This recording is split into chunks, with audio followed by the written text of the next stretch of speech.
Right there in the vehicle, a part of me kept whispering, pray. But before I would, the vehicle pulled up at the garage. I boarded a taxi home and immediately I stepped in. Jadisola, my youngest sister, ran like a wounded leopard and embraced me. She kept weeping. I held her tightly and forced myself not to cry. But in no time, we both were crying. After some minutes, she informed me that Oluwaseun and Temilade, my two other siblings, were in the hospital, and she was told to stay back since I would be coming home. My phone beeped and it was an incoming call from Bro Caleb. My heart skipped a beat, but my fingers were weak to punch the receive button. He called twice and I wondered why I lacked the force to pick up the call. Then he texted, Mommy, please send me your home address. I got the information from your roommate. Try to be strong, for me, for us. Immediately I read the message, I smiled. I was now glad that I won't lose Bro Caleb. There was still an us. I now only had to battle against the fear of losing my mother. The text message from Bro Caleb strengthened me and gave me a reason to smile. I texted him the address, and my sister and I headed for the hospital. I kept smiling all the way, and Jadesola stole glances of me. I was sure she was wondering what would be so nice to make me cheerful at that sore time. Few steps into the medical center, Temilade ran out crying while some nurses went after her trying to get hold of her.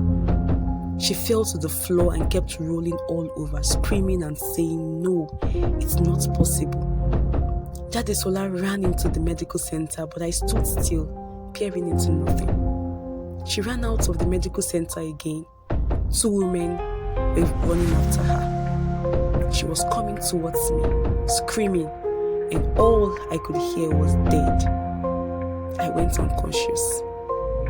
The sight of the blow images brought me back to consciousness.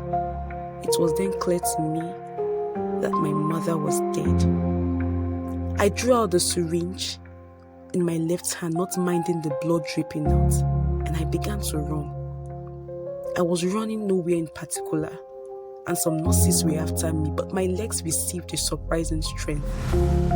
The unknown path I had taken soon seemed familiar, and in few minutes, I was just before my family house. I ran inside and locked myself up in the bedroom, and I cried until I had no single strength left in me.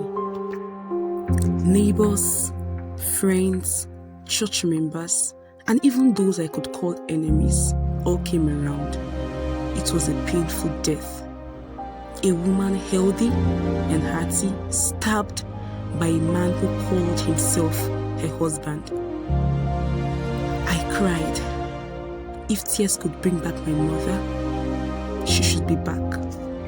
My heart writhed in pain as I watched the police bundle my father into the van. I stood still and pondered in tears what a family I found myself in. Mother dead and father as good as dead. It was a painful death. People around strolled in and I could just watch. Could marriage be beautiful? Could family life be beautiful? Would I even have a beautiful home? I just kept wondering. My fellowship in school had delegated 3 brethren to visit me. Of course, Bro Caleb took the lead. Then Sister Ene and Sister Gladys. They informed me that Sister Sarah had a test she couldn't skip, but extended her warm regards. Then they consoled, prayed, and offered a solemn envelope to my siblings and I. Later that day, Bro Caleb and I had the time to talk alone. I told him of my plans of dropping out from school. I needed to focus on my mother's business, but he encouraged me to just keep striding. I had just 2 more years to go. While we discussed, he held me tenderly, and I didn't know how, but he planted a kiss on my forehead. I was buried in astonishment. It is just a mere kiss from a father-in-law to his daughter, a part of me said. Mere?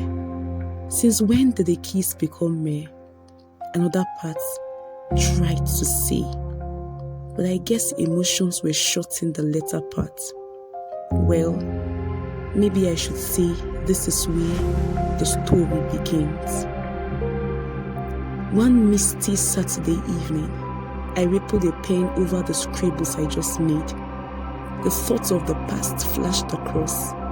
My mother had been buried, my father's case still dragging in court. My siblings at home had taken over my mother's business to keep the family going, and I, in school, keeping the update. Tears clouded my eyes and I tried to dry them. I fought the pain arising within me. I walked out of my room deciding to take a stroll, and 5 minutes into my walk, I thought of going to see Bro Caleb, maybe a surprise visit. He had shown unrestrained love to myself as well as my siblings during and after our mother's burial. I headed for Bro Caleb's residence, and I met him just before the entrance of his apartment. "Who do we have here?" Bro Caleb's question came in sight of me. "My humble self," I replied, smiling. He led me into his apartment, and I expressed my profound gratitude to him. That's okay, Omomi. The Bible teaches us to love. In fact, God is love, and we must express His nature if we are His. Bro Caleb replied, smiling heartily.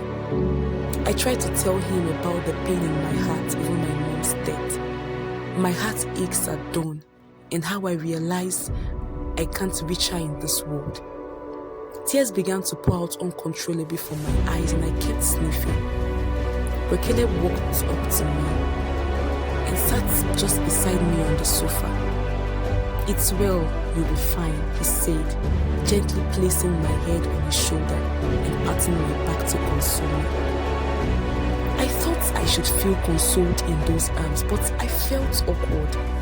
"You should leave immediately," a still voice whispered. "You just got in here. Relax," another voice echoed. I tried to relax, but I couldn't. I stood up and stared at Bro Caleb. His looks were different. He held my hands and we